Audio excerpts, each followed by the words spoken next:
Izin bertanya Pak Ustadz, Wahabi dan Salafi itu bermazhab Syafi'i ya Pak Ustadz ya?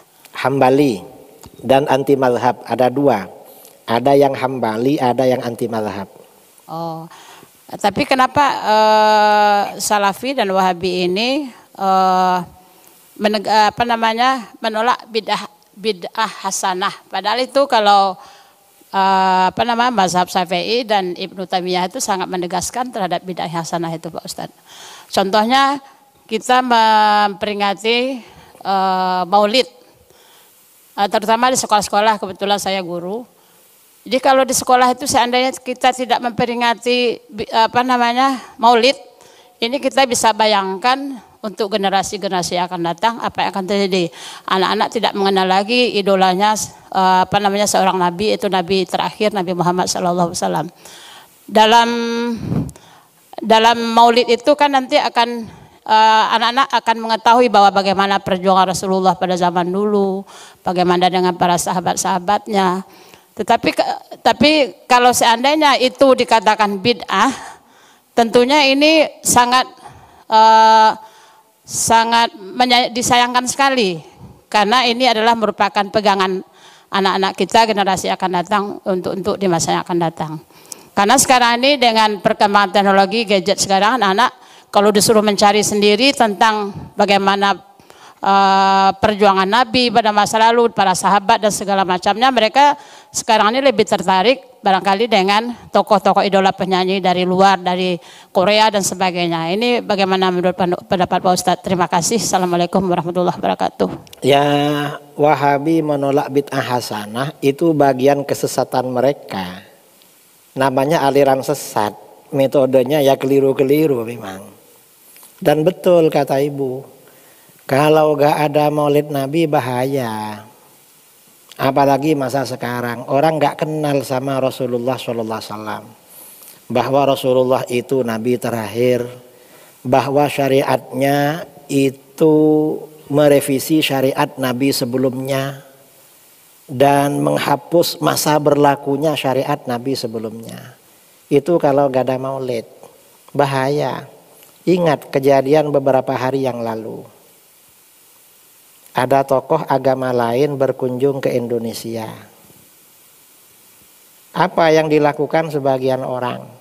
Ketika akan datang, ada pimpinan ormas bilang, selamat datang atas kedatangan Paus Fransiskus. Ini hukumnya gimana? Gak boleh, haram. Lalu setelah mau datang, ada yang bilang, kita ini harus senang. Karena gak semua negara yang didatangi oleh Pak Paus.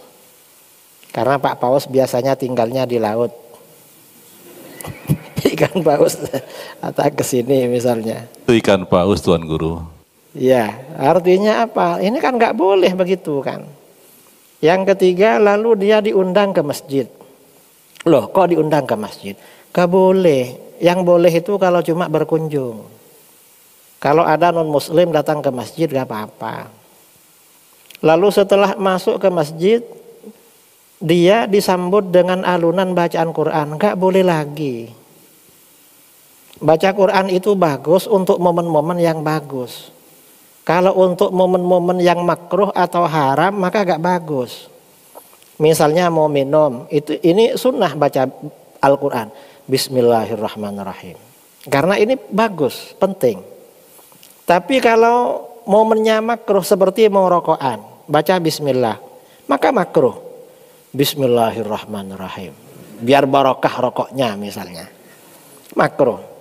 Kalau momennya perkara haram, baca Quran, haram malah dan bisa kufur. Ini kemarin yang Pak Paus itu kan dibacakan Quran, ada hafizah katanya. Kasihan si hafizah ini. Perempuan lagi. Di depan laki-laki, Kristen lagi. Lalu ketika datang ke situ ada yang cium tangannya. Loh, kok terhormat sekali. Mengagungkan orang di luar agama itu haram hukumnya. Bahkan satunya mencium keningnya. Saya dari tadi gak ada yang cium kepala saya. Mungkin khawatir saya belum mandi itu. Ini ikan paus dicium nih.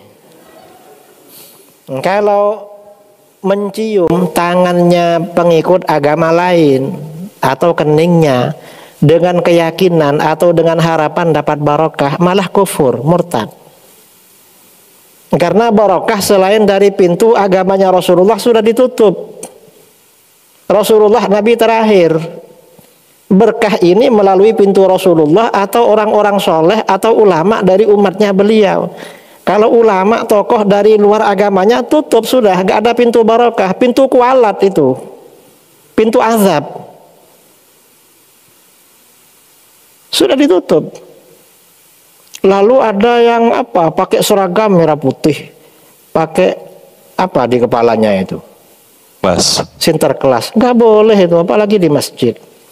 Lalu Pak Pausnya ada di depan. Kalau ada perkumpulan muslim dan non muslim, kalau yang mengadakan muslim, nggak boleh yang non muslim ada di depan, dimuliakan nggak boleh, di belakang harus. Karena oleh Allah mereka memang diakhirkan, oleh Allah memang dibelakangkan. Kita nggak boleh memajukan mereka. Yang diangkat derajatnya itu orang beriman. Yarfa'illahu alladhina amanu minkum walladzina utul ilma darajat. Orang beriman yang diangkat derajatnya, yang nggak beriman minggir. Ini kacau semua ini. Makanya maulid ini penting. Kalau gak ada maulid orang gak tahu nabinya. Akhirnya tokoh agama apapun ya diciumin.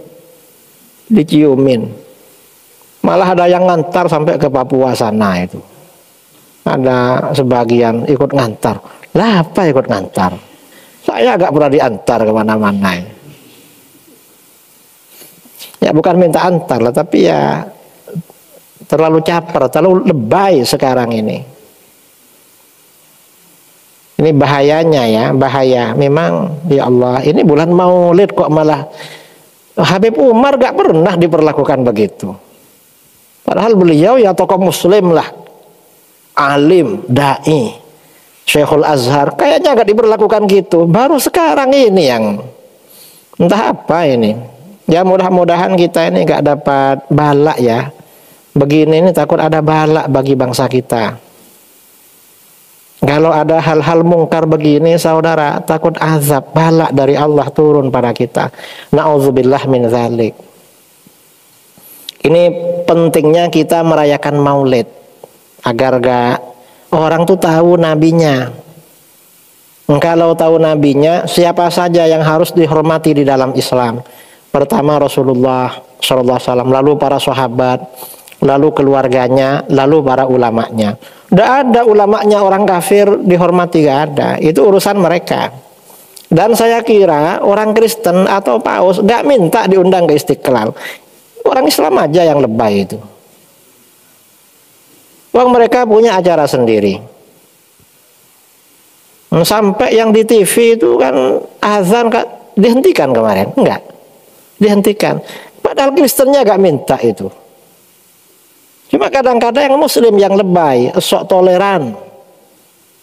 Sok toleran aja, terlalu lebay sekarang ini. Apa? Telur asin ya. Sok toleran artinya telur asin.